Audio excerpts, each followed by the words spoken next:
Baik, bertemu lagi dengan saya. Jadi pada kesempatan ini saya akan menjelaskan kelanjutan dari topik continuity of care ya, dari perspektif WHO ya. Jadi penjelasan kali ini adalah kelanjutan dari penjelasan sebelumnya yang menyangkut continuity of care. Pada kesempatan ini saya akan lebih banyak menjelaskan tentang ada 8 prioritas yang terkait dengan continuity of care, ya. Tentu dari perspektif WHO.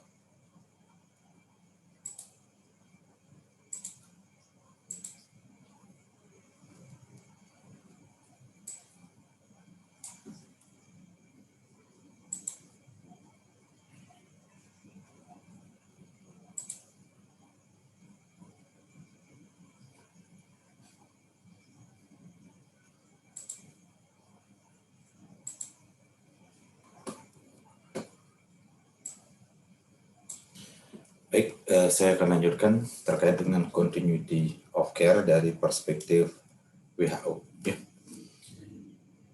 Jadi seperti yang saya sampaikan pada topik sebelumnya, ya, atau pembahasan sebelumnya, bahwa WHO mengeluarkan panduan atau guideline yang terkait dengan continuity of care. Ya. Dalam panduan yang dikeluarkan oleh WHO terdapat 8 key actionable priorities, ya. Jadi ada 8 yang pertama itu terkait dengan continuity with a primary care professional. Kemudian yang kedua itu collaborative planning of care and shared decision making. Kemudian yang ketiga terkait dengan case management for people with complex needs, ya. Jadi case management, manajemen kasus, ya, terkait dengan orang-orang yang memiliki kebutuhan yang kompleks. Kemudian collocated services or a single point of access. Jadi kurang lebih pelayanan satu pintu atau a single point of access. Kemudian transitional or intermediate care, ya, transisi, ya. Kemudian comprehensive care, technology to support continuity and care coordination, dan yang ke-8 tentang jadi prioritas yang ke-8 itu adalah priority ke-8 building workforce capability. Baik, saya lanjutkan. Jadi kita mulai dari yang prioritas pertama, ya, continuity with a primary care professional. Jadi yang dimaksud di sini adalah a positive continuing relationship, ya. Jadi sebuah hubungan yang berkesinambungan, memiliki nilai yang positif, ya. Jadi yang dinamakan primary care professional, ya. Jadi dalam memberikan perawatan berkelanjutan, maka hubungan dengan primary care professional itu menjadi sangat penting, ya. Karena dalam memberikan pelayanan, maka tim kesehatan atau tim profesional kesehatan yang tergabung di dalamnya itu harus memiliki hubungan yang baik satu sama lainnya sebagai sebuah tim, ya, sehingga nanti continuity of care itu bisa berjalan dengan baik, ya. Nah, di sini dikenal sebagai primary care professional. Nah, salah satu ungkapan dari pasien, ya, menyatakan bahwa a trusting relationship with someone who knows me, ya. Jadi menjadi sangat penting seorang pasien itu mengetahui, ya, siapa yang merawat dia, sehingga kepercayaan akan muncul di sana dan terasa akan lebih nyaman, ya. Jadi kepercayaan atau hubungan itu harus dijaga di antara profesional kesehatan dan juga profesional kesehatan dengan pasien. Kemudian consulting someone who has the time to listen, ya. Jadi berkonsultasi, ya, dengan orang yang memang punya waktu dan mau mendengarkan, ya. Has information on a patient's previous clinical history is particularly important for those with chronic or complex condition, terutama pada orang-orang dengan kondisi kesehatan yang lebih kompleks atau dengan penyakit kronis atau kondisi kronis. Kemudian yang kedua, collaborative planning. Jadi perencanaan yang bersifat kolaboratif dan share decision making. Jadi dalam pengambilan keputusan itu tidak dilakukan sendiri, tetapi melibatkan semua komponen yang dalam hal ini ada pasien, ada keluarga, kemudian ada caregiver. Kemudian ini salah satu ungkapannya, consultations with staff who really listen enable me to manage my own health. Jadi kalau dia bisa berkonsultasi, ada konsultasi dengan staf atau profesional kesehatan yang mau mendengarkan, itu akan lebih memampukan pasien dalam bagaimana memanage kondisi kesehatan. Kemudian continuity of relationship empowers. Jadi hubungan yang berkelanjutan itu akan bisa menguatkan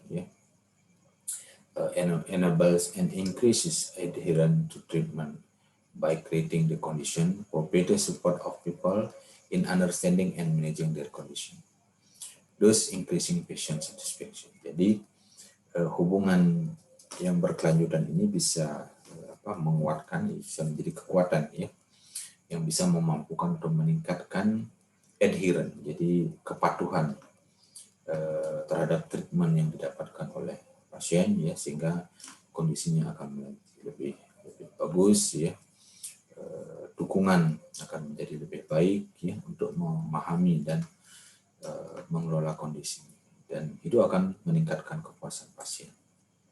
Yang ketiga itu adalah case management, jadi manajemen kasus terutama untuk orang-orang dengan kebutuhan kompleks. Jadi care and support are planned, reviewed and coordinated by practitioner case manager. Jadi perawatan dan support atau dukungan yang diberikan itu memang harus terencana dengan baik, direview dan dikoordinasikan oleh practitioner case manager, terutama untuk orang-orang dengan complex multiple condition. Having a named person or single point of contact to coordinate my care. Jadi pasien akan merasa lebih nyaman merasa lebih baik ketika dia punya kontak yang bisa diajak untuk berkoordinasi terkait dengan perawatan.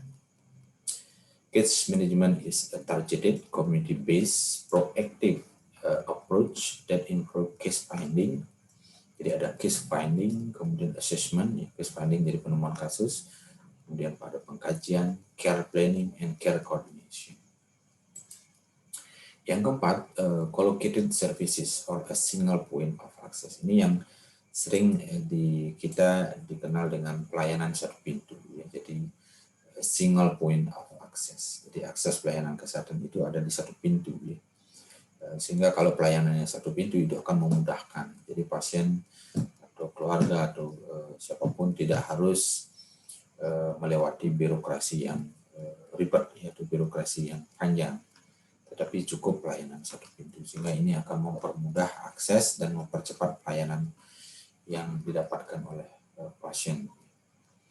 A single entry point to access physically collocated services or to access staff and services. Jadi mengakses staff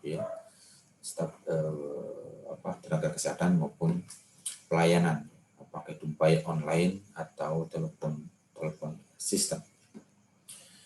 Jadi salah satu ungkapan yang muncul adalah I can access the care or support I need by one call.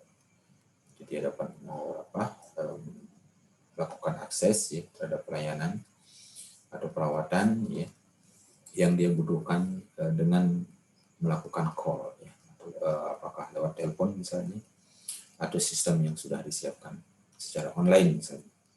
Kemudian physical collocation of staff or support from different services or sector can improve communication, trust, efficiency, and coordination of care. Jadi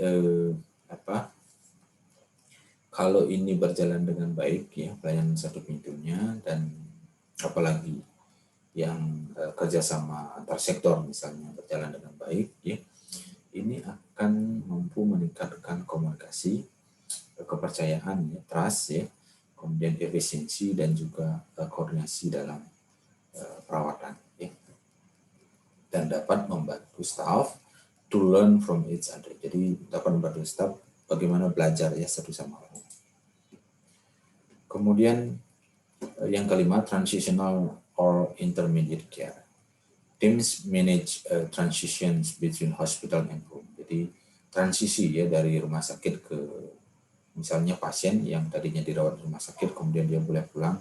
Jadi ada transisi dari hospital to home ya. And over urgent community assessment, treatment, rehabilitasi dan seterusnya. The teams also help people to understand and manage their medicine at home. Nah, ini juga bisa membantu ya, bagaimana dia mengelola pengobatannya di rumah. Ya. Salah satu ungkapan yang muncul yaitu I return home with the support I need.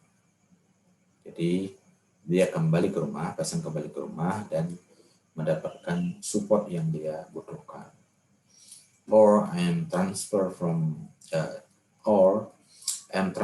for care closer to home. Jadi dia ditransfer, dirujuk ke ketika dia pulang ke rumah dan dirujuk ke pelayanan yang lebih dekat dengan rumah. Transitional care and intermediate care refer to services during the transition from hospital to home. Jadi transisi ya dari rumah sakit ke rumah ya. From home to hospital and from illness or injury to recovery independent. Baik, yang keenam ini adalah comprehensive care along the entire pathway. Comprehensive managed care model provide care coordination along the entire pathway from home, community services, ambulatory, and emergency care to hospital care. Jadi sangat penting ini ya, comprehensive care ya, sepanjang pelayanan, sepanjang perawatan diberikan ke pasien ya. The professional IC talk with each other and agree who will coordinate my care. Jadi para profesional tenaga kesehatan yang dia lihat, jadi mereka berkoordinasi satu sama lain ya, untuk memenuhi kebutuhan pasien. Effective care for people who require complex and chronic care and support cannot be provided by single practices in isolation. Ya. Jadi effective care untuk orang-orang terutama yang memerlukan atau dengan kebutuhan kompleks atau dengan perawatan kronis misalnya, itu tidak bisa dengan single practices ya. Jadi memang harus ada perlu bekerja secara tim dan berkoordinasi satu sama lain sehingga pelayanan tersebut betul-betul dapat diberikan secara komprehensif. Yang ketujuh adalah technology to support continuity and care coordination. Jadi di sini memerlukan teknologi ya, teknologi, dukungan teknologi supaya continuity of care itu bisa berjalan dengan baik. Ya. The availability of information and communication technology that support the management of people's care makes it easier to ensure the continuity and care coordination. Jadi di sini pentingnya teknologi komunikasi dan informasi. Jadi kalau teknologi komunikasi informasi ini tersedia ya, available, jadi dia bisa mendukung ya, manajemen perawatan. My care professional at home, in the community or in hospital use technology to help me stay well. Jadi betul-betul memang dukungan teknologi ini memungkinkan ya, sehingga pasien bisa terbantu ya, ada dukungan teknologi ini terbantu untuk bagaimana menjaga kesehatannya ya. Involve me in my care, share information and coordinate my support. Jadi share informasi juga bisa ya, kemudian koordinasi terkait dengan dukungan yang dibutuhkan. Technology encompasses a continuum of telehealth, termasuk telehealth, jadi penggunaan teknologi informasi terkait dengan telehealth ya.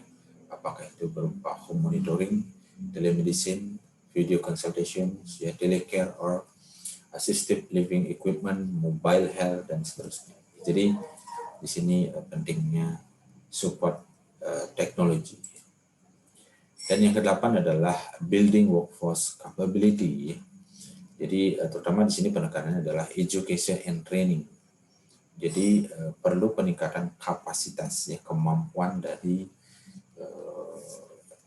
tim yang bekerja ya, sehingga kemampuannya bisa ditingkatkan dari apakah itu knowledge, confidence, jadi pemahamannya, pengetahuannya, kemudian confidence-nya ya, kemudian skill ya, and competence of patient ya, families, volunteers, community, and staff. Jadi tidak hanya tenaga kesehatannya, tetapi juga skill dari pasien, keluarga, volunteer yang terlibat, termasuk komunitas dan staff. Ya. Sehingga nanti continuity of care betul-betul memang bisa dijalankan dan terkoordinasi dengan baik. Ini ungkapan atau statement yang muncul, my care is planned with people who work together. Jadi perawatan yang dia terima itu memang sudah direncanakan dengan baik oleh orang-orang yang bekerja bersama-sama. Kemudian appropriate education and training should be provided to patient, families, carers, volunteers, and community partners in providing or supporting continuity and coordination of care. Jadi pendidikan maupun training ya, yang tepat ya, appropriate, ini sebaiknya diberikan kepada pasien, keluarga, dan lain-lain ya, dalam pemberian supporting continuity and coordination of care. Jadi dalam pemberian maupun dukungan ya, dalam perawatan berkelanjutan maupun koordinasi. Nah, selanjutnya ini adalah rainbow model of integrated care. Jadi ini sebuah model ya, rainbow model. Jadi di sini bisa kita bagi menjadi ada yang namanya population based care, kemudian ada person focused care, kemudian population based care. Nah, kemudian di bawahnya bisa kita lihat, jadi ada makro level, meso level, kemudian mikro level, sebelahnya sama yang meso, kemudian makro. Nah, yang terkecil itu adalah mikro, kemudian yang di level menengah atau medium itu adalah meso level, dan yang paling luas adalah makro level. Nah, di tengah-tengah ini ada person focus care, jadi individual ya, individu atau pasien ya. Nah, di sini terkait dengan clinical integration. Jadi integrasi klinis, kemudian berikutnya ada yang dikenal dengan professional integration, integrasi profesional, kemudian integrasi organisasional, dan integrasi sistem. Nah, clinical integration ini termasuk person focused care, dan itu bagian dari micro level.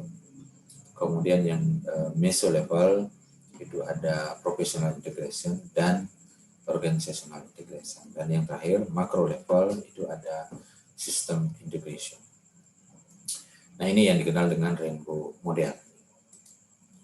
Nah, yang terakhir ini ada points in a health system at which continuity and care coordination exert an influence. Jadi beberapa poin di sistem kesehatan yang dapat berpengaruh ya, dapat memberikan pengaruh terhadap continuity and care coordination. Jadi sama seperti tadi, dari levelnya ada 3, ada mikro, meso, dan makro ya. Kemudian di mikro itu poinnya ada clinical integration, aktivitasnya misalnya interpersonal continuity, holistic assessment, and care planning, coaching and peer support, patient center medical home, family health unit, dan care management. Sedangkan di level meso itu ada 3, ya, ada professional integration, functional integration, dan integrasi organisasional. Nah, beberapa aktivitas misalnya ada interdisciplinary team, transitional care services, clinical pathways. Kemudian di functional itu ada continuity of information, technology enabled care, decision support. Kemudian di organizational integration ada collocation of services, single point of access, community initiative.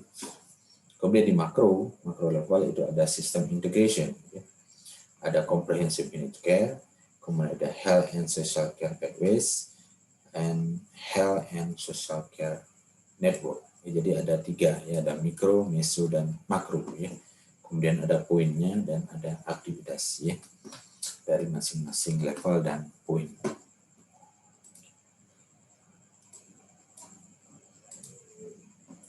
Baik, saya rasa itu penjelasan singkat saya terkait dengan 8 prioritas ya, actionable priorities ya dalam guideline-nya atau panduan dari WHO terkait dengan continuity of care. Ya.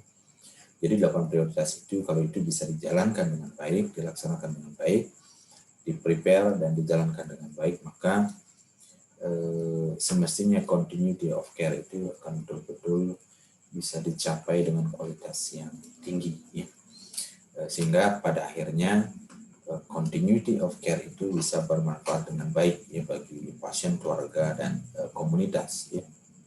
Misalnya cost pelayanan akan semakin menurun, kunjungan ke rumah sakit akan semakin menurun, kemudian keamanan pasien meningkat, koordinasi akan lebih bagus dan komunikasinya, dan yang terpenting adalah kualitas pelayanan akan makin baik. Saya kira itu penjelasan saya. Terima kasih.